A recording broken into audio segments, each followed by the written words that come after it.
Hello everyone, मैं Pravesh Sharma. Welcome back to my channel. आज हम देखेंगे शिक्षा के उद्देश्य, एम्स ऑफ एजुकेशन।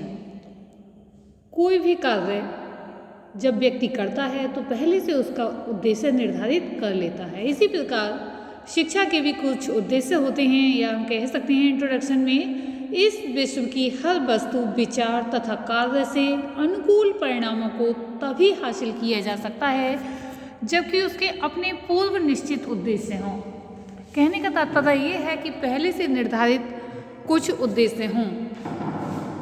यही तथ्य शिक्षा के लिए भी अक्षरशः सत्य है। यथार्थ में निरुद्देश्य शिक्षा अंधकार में छलांग लगाने की भांति है। इस संदर्भ में श्री B.D. भाटिया ने कहा है, उद्देश्य के ज्ञान के बिना शिक्षक उस नाविक के समान हैं जिसे अपने लक्ष्य या मंजिल का ज्ञान नहीं, और विद्यार्थी उस पतवार विहीन नौका की भांति है जो कि समुद्र की लहरों के थपेड़े खाती हुई तट की ओर बहती जा रही है। इससे ये आशय निकलता है कि अगर शिक्षा का कोई उद्देश्य नहीं है तो छात्र कहाँ पहुँचेगा, इसे कुछ भी पता नहीं है। हम देखते हैं नौका जिसमें कि पतवार नहीं है, ऐसी नौका हवाओं की गति में, हवा की दिशा में बहती चली जाती है और अंततः वह डूबने का भी उसके लिए खतरा बना रहता है। इसका आशय यह है कि वह शिक्षा प्रणाली जिसे अपने उद्देश्यों का उचित ज्ञान नहीं, अवश्य ही असफल होगी। हमारी सभी शिक्षण विधियां, पाठ्यक्रम, मूल्यांकन प्रणाली को शिक्षा के उद्देश्यों के अनुसार ही आकार दिया जाता है तथा परिवर्तित किया जाता है। इसलिए शिक्षा के उद्देश्यों की जो है अत्यधिक आवश्यकता है। इसके अलावा हम ये भी कह सकते हैं कि जब मनुष्य के सम्मुख कोई निश्चित उद्देश्य होता है तो उसमें तत्संबंधी कार्य करने की अपूर्व शक्ति तथा प्रेरणा पैदा हो जाती है, जिनका बल तथा प्रोत्साहन पाकर वह बाधाओं तथा कठिनाइयों की चट्टानों को चूर करता हुआ संसार के महान से महान कार्य कर डालता है। अतः स्पष्ट होता है कि उद्देश्य रहित शिक्षा प्राप्त करने में ना मन लगता है और ना ही वह शिक्षा लाभदायक होती है। अब हम देखेंगे यहाँ पर शिक्षा के उद्देश्य। इंट्रोडक्शन देखने के बाद प्राचीन काल से अब तक देश, काल और जीवन के आदर्शों के अनुसार शिक्षा के उद्देश्य परिवर्तित होते रहे हैं। कहने का तात्पर्य यहाँ पर यह है कि प्राचीन काल में शिक्षा के उद्देश्य कुछ थे, उसके बाद मध्यकाल में शिक्षा के उद्देश्य उसके विपरीत हो गए तथा धीरे धीरे ब्रिटिश काल में शिक्षा के उद्देश्य एक तरह से छात्रों को क्लर्क बनाना था। इस प्रकार से जो शिक्षा के उद्देश्य थे वे समय समय पर परिवर्तित होते रहे हैं। दूसरे शब्दों में अब तक ये निश्चित नहीं हो सका है कि शिक्षा का उद्देश्य क्या होना चाहिए। अरस्तु के अनुसार इस विषय पर मतैक्यता नहीं है, यानी कि एक मत नहीं है कि बालक को क्या सीखना चाहिए, एक मत नहीं है। रॉस के अनुसार दुर्भाग्यवश यह कहना सत्य है कि इन मौलिक प्रश्नों का कोई सामान्य उत्तर नहीं है। इस संदर्भ में प्रोफेसर हार्नी ने कहा है, शिक्षा का कोई अंतिम उद्देश्य नहीं है जो कि छोटे छोटे उद्देश्यों को शासित करे, यानी कि छोटे उद्देश्यों पर जो कि शासन करें। अब प्रश्न उठता है कि आखिर शिक्षा के उद्देश्यों में परिवर्तन तथा भिन्नता के क्या कारण हैं। यानी कि शिक्षा के उद्देश्य समय समय पर बदलते रहते हैं और भिन्न भिन्न होते हैं प्रत्येक समय में। ये नहीं कि पहले जो उद्देश्य थे वही फिर से लागू कर दिए गए, ऐसा नहीं है, बदल दिए जाते हैं। भिन्नता के क्या कारण हैं? इसके दो मुख्य कारण हैं। पहला, प्रथम, भिन्न भिन्न व्यक्तियों के आदर्शों में भिन्नता होने के कारण शिक्षा के उद्देश्यों में विभिन्नता होना स्वाभाविक है। उदाहरण के लिए, जिस व्यक्ति के जीवन का उद्देश्य आध्यात्मिक उन्नति है उसके अनुसार शिक्षा का उद्देश्य चरित्र निर्माण होना चाहिए। इसी प्रकार जो भौतिक जीवन को महत्वपूर्ण समझता है उसके अनुसार शिक्षा का उद्देश्य जीवन को सुखी बनाना है। दूसरा कारण, प्रत्येक देश तथा काल को परिस्थितियों की भिन्नता है, यानी कि देश काल परिस्थितियों में भिन्नता है। जहाँ पर प्रजातांत्रिक वातावरण है वहाँ पर देश का, या कहीं वहाँ पर शिक्षा का, यानी देश की शिक्षा का उद्देश्य बालकों को योग्य नागरिक बनाना है तथा जहाँ निरंकुशता का बोलबाला है वहाँ पर शिक्षा का उद्देश्य राज्य हेतु व्यक्ति को तैयार करना है। शिक्षा के उद्देश्यों में विभिन्नता होने से निराश होने की बात नहीं है, यानी कि इसमें निराशा की कोई बात नहीं है। आवश्यकता तो है विभिन्न उद्देश्यों में समन्वय स्थापित करने की। अब प्रश्न उठता है कि आखिर शिक्षा के विभिन्न उद्देश्य कौन कौन से हैं। इस प्रश्न का उत्तर देने हेतु शिक्षा के विभिन्न उद्देश्यों का वर्णन करने से पहले हम देख लेते हैं कौन कौन से शीर्षक होंगे जो कि शिक्षा के उद्देश्यों के लिए विभाजित करेंगे। तो यहाँ पर हम देख रहे हैं पहला उद्देश्य है ज्ञानार्जन का उद्देश्य, यानी कौन कौन से उद्देश्य शिक्षा के होने चाहिए। तो ज्ञानार्जन का उद्देश्य, एम्स ऑफ गेनिंग नॉलेज, शिक्षा के व्यक्तिक उद्देश्य, शिक्षा के सामाजिक तथा नागरिक उद्देश्य, व्यक्तिक तथा सामाजिक उद्देश्यों का समन्वय, जीविकोपार्जन का उद्देश्य, चरित्र निर्माण का उद्देश्य, जीवन को संपूर्णता प्रदान करने वाला उद्देश्य या करने वाले उद्देश्य, शिक्षा के लोकतांत्रिक उद्देश्य। तो यहाँ पर हम फिर से देख लेते हैं।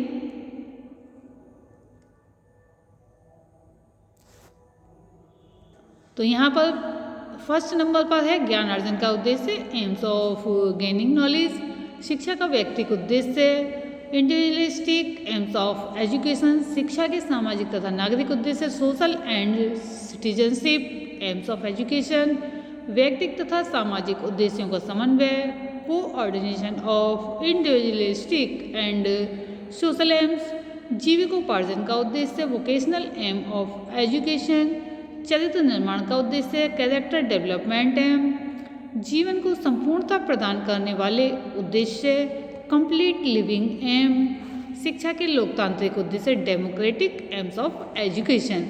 अब हम यहाँ पर सबसे पहले देखेंगे ज्ञानार्जन का उद्देश्य, एम्स ऑफ गेनिंग नॉलेज।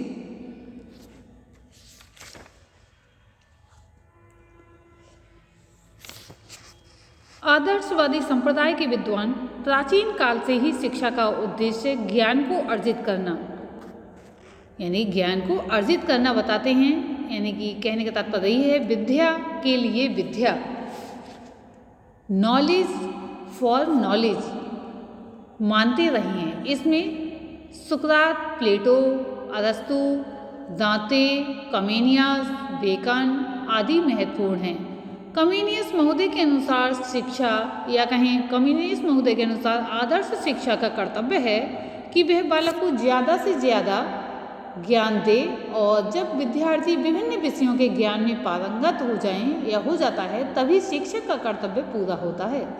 कुछ शिक्षा शास्त्री तो यहाँ तक कहते हैं कि जैसे भी हो बालक के मस्तिष्क में ज्ञान ठूस ठूस कर भर देना चाहिए, चाहे वे व्यवहार में उसका उपयोग करे या ना करे। कहने का तात्पर्य यहाँ पर ये है कि चाहे वे व्यवहार में उसका उपयोग करने के योग्य हो सके या नहीं, परंतु ज्ञान उसमें ठूस ठूस कर भर देना चाहिए। इसी उद्देश्य को लेकर भारत में प्राचीन काल में तोते की भांति गुरु शिष्यों को असंख्य श्लोक रटाते थे। ज्ञानार्जन के उद्देश्य को मानने वाले कुछ विद्वानों का तो ज्ञानार्जन का संकुचित अर्थ लगाते हुए यहाँ तक कहना है कि उस वस्तु का ज्ञान जो हमारे सामने और निकट है, जो हमारे अनुभव, रुचियों और प्रवृत्तियों के अनुकूल है, वह विद्या नहीं है। विद्या सिर्फ वह ज्ञान है जिसे सिर्फ विद्वान ही जानते हैं। कहने का तात्पर्य ये है, ये कहना चाहते हैं कि उस वस्तु या ज्ञान को जो हमारे सामने और निकट है, जो हमारे अनुभव, रुचियों और प्रवृत्तियों के अनुकूल है, यानी कि जैसे हमारी रुचियाँ हैं, प्रवृत्तियाँ हैं, उन्हीं के अनुसार है, वह विद्या नहीं है। विद्या सिर्फ वह ज्ञान है जिसे विद्वान जानते हैं, यानी कि विद्वान जो जानते हैं और अपना ज्ञान छात्रों को ग्रहण करा दिया और सिखा दिया, वही जो है ज्ञान है, ऐसा मानते हैं। ज्ञानार्जन के उद्देश्य के पक्ष में तर्क, हम लोग पक्ष और विपक्ष दोनों लेते हैं। जैसे कि एक उद्देश्य ये बताया गया है ज्ञानार्जन का उद्देश्य, तो हम यहाँ पर ज्ञानार्जन के उद्देश्य के पक्ष में तर्क देखते हैं कि विद्वान क्या के पक्ष में तर्क देते हैं। ज्ञानार्जन के उद्देश्य के पक्ष में कुछ तर्क दिए जा सकते हैं, जिसमें पहला है, ज्ञान ही ऐसी शक्ति है जिसके द्वारा व्यक्ति का बौद्धिक विकास संभव हो पाता है, यानी कि बुद्धि से संबंधित ज्ञान जो है विकास संभव हो पाता है, डेवलपमेंट हो पाता है। ज्ञानार्जन के उद्देश्य के पक्ष में बहुत सारे तर्क हैं, जिनमें से हम केवल इसके अलावा हम बताते हैं आगे कि ज्ञान के द्वारा ही मनुष्य अपने मस्तिष्क को अनुशासित कर उसे संगठित तथा प्रशिक्षित करता है।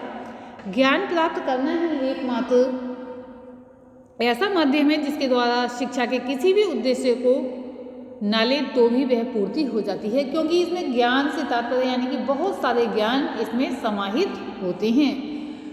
एक ज्ञान नहीं होता है, यानी पूरा ज्ञान, विद्वान के पास जो ज्ञान है वह छात्रों को रटाता है, ग्रहण कराता है। ज्ञान के द्वारा ही मनुष्य प्रगति के स्रोतों की जानकारी प्राप्त कर उन्हें अपने जीवन हेतु उपयोगी तथा आनंददायक बनाता है। इस संबंध में बर्टेड रसेल कहते हैं, बर्टेड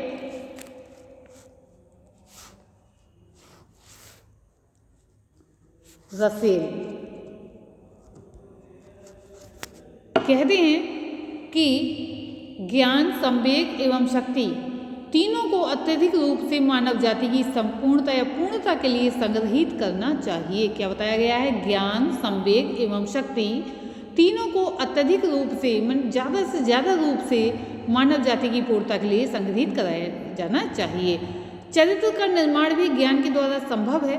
हार्वर्ड महोदय लिखते हैं कि चरित्र एवं व्यक्तित्व विचारों के द्वारा ही विकसित होते हैं।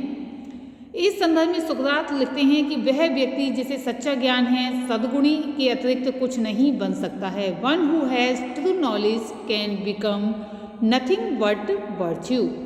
अब हम देखेंगे ज्ञानार्जन के उद्देश्य के विपक्ष में तर्क।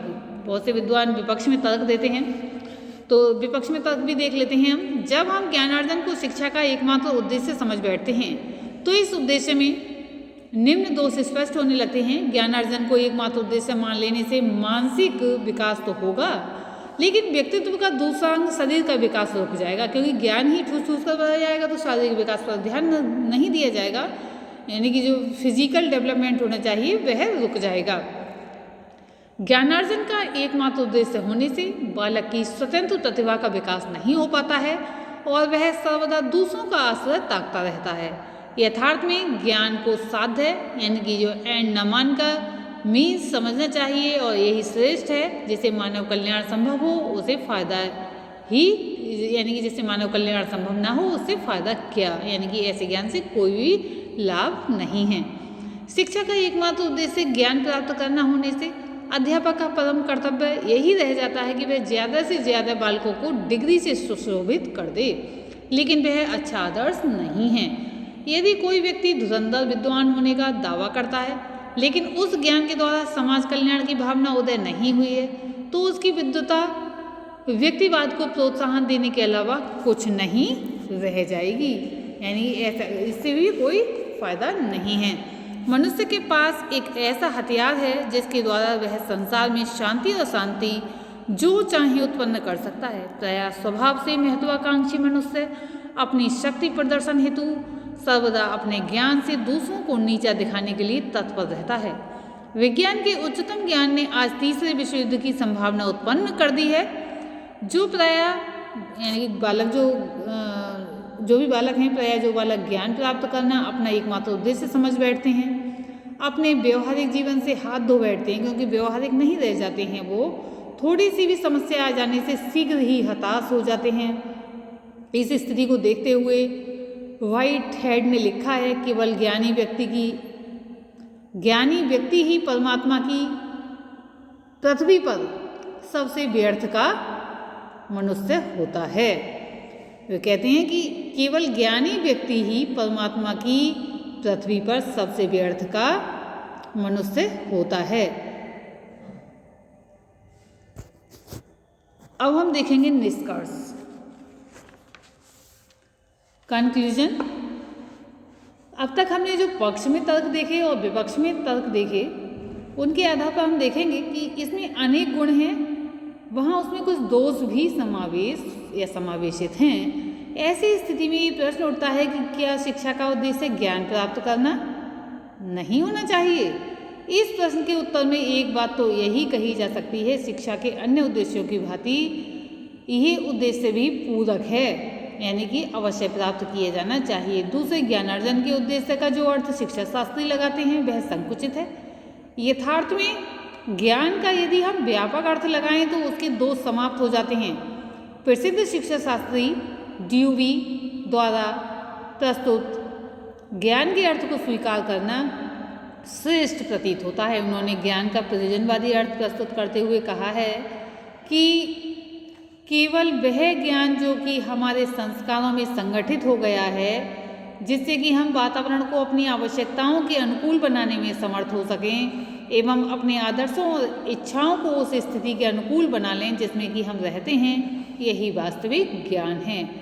तो आज की इस वीडियो में इतना ही, जिसमें कि हमने बताए थे आपको शिक्षा के उद्देश्यों के अंतर्गत सबसे पहले इंट्रोडक्शन, उसके बाद उद्देश्य बताए थे कि कौन कौन से होंगे, जिसमें बताया था सबसे पहले ज्ञानार्जन का उद्देश्य, जिसके बारे में डिटेल में भी बताया गया है।